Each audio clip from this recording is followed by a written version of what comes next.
So I shower in the coach's office, in the gym.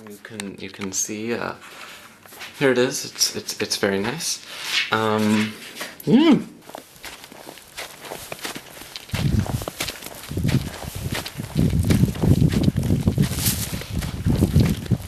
So my sister Laura and I, when we were younger, we had this tradition where on New Year's Day we would go outside and we would take off our socks and take off our shoes and then we would run barefoot around the house.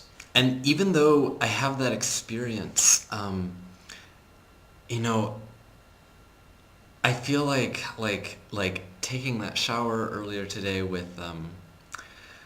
without socks was a mistake.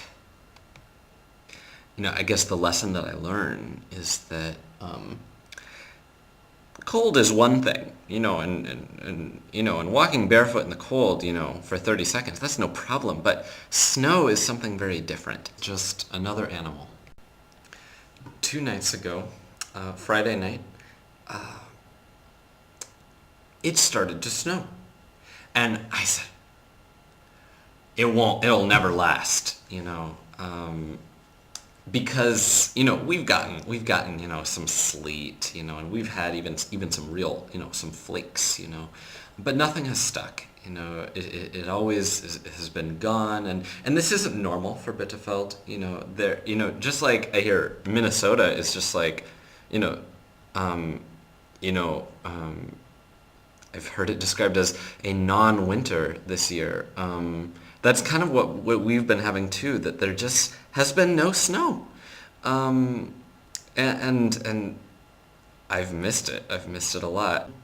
And yesterday I woke up and I had completely forgotten about the snow, and I went to make myself some tea, and I looked out the window and it was still snowing.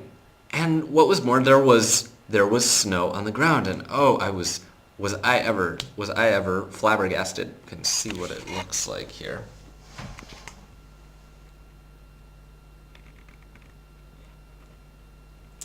It's snow.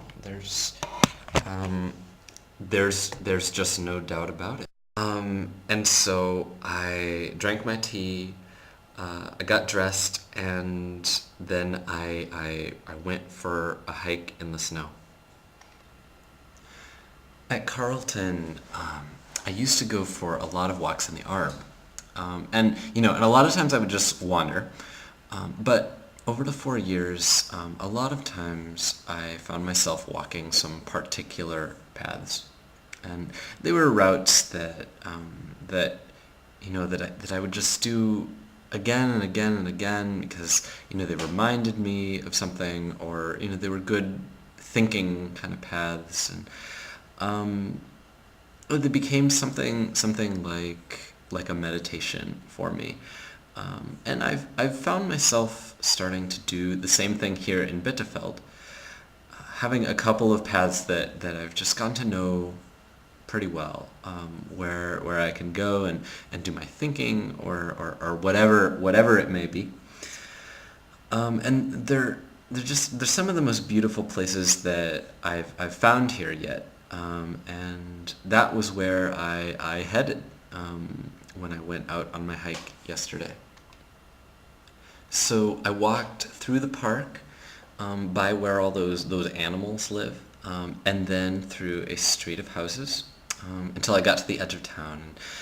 In the park, there was a little girl and her mother who were walking about 50 feet in front of me, and the girl kept lying down on the ground and making snow angels. And I kept going, and I kept thinking of this, of the Emily Dickinson poem, "It sifts through leaden sieves." I think that's how it goes. And she talks about how snow, when it falls, it just softens all of the corners. It just blankets the world, and these surfaces that I'm so familiar with. I've been really enjoying doing close-up pictures lately, and so I would walk for a bit and then stop and take some pictures and then go on just kind of slow and plodding. And when I got to the edge of town, I saw that there weren't any other footprints yet but mine. It was fresh snow.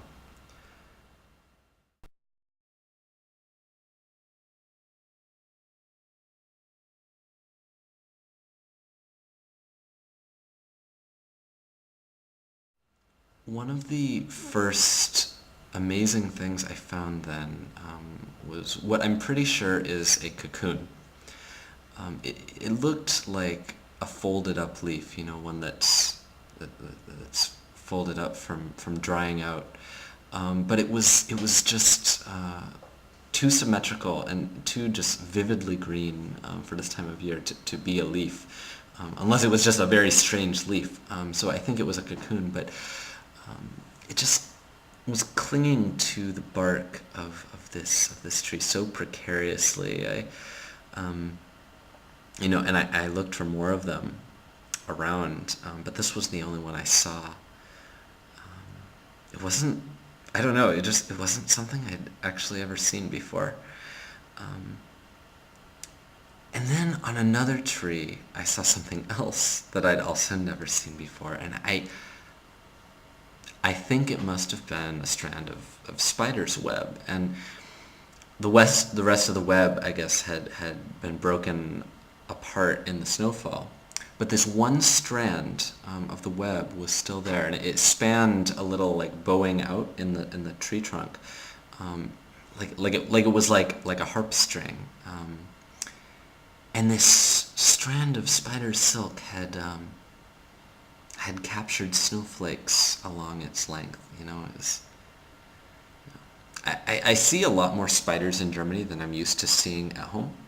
They make webs in all kinds of strange places. Like once overnight, I walked out my door in the morning and a spider had spun its web like across the entrance of my front door, and I was like, oh, and then I like knocked it down, oh dear, I felt bad, and or they'll make them in like the slats of the front gate to the school, and yeah, I don't know.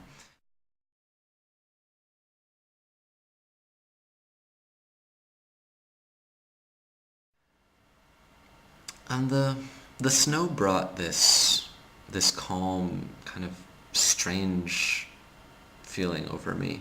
Um, and I know it's the feeling that I get every first snowfall of the year. And this year, though, it was kind of funny because when I was traveling over winter break, I was in places with snow that had snow already, and so I've already like I've made snowballs, and I've walked in a forest of snow, and I've made a snow angel, like already this year. So I just kind of wondered like why did this snow feel like the first or feel so different? Um, and I don't know. I wonder if there's something about snow coming to my home. That snow in Salzburg, like, that's I don't know. It's somebody else's snow.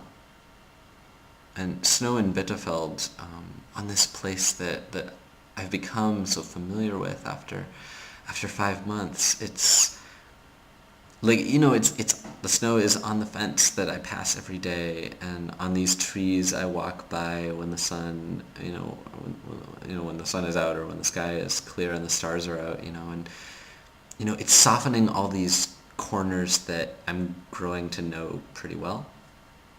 I guess that's quite a bit different, and I don't know, maybe that's part of what home is.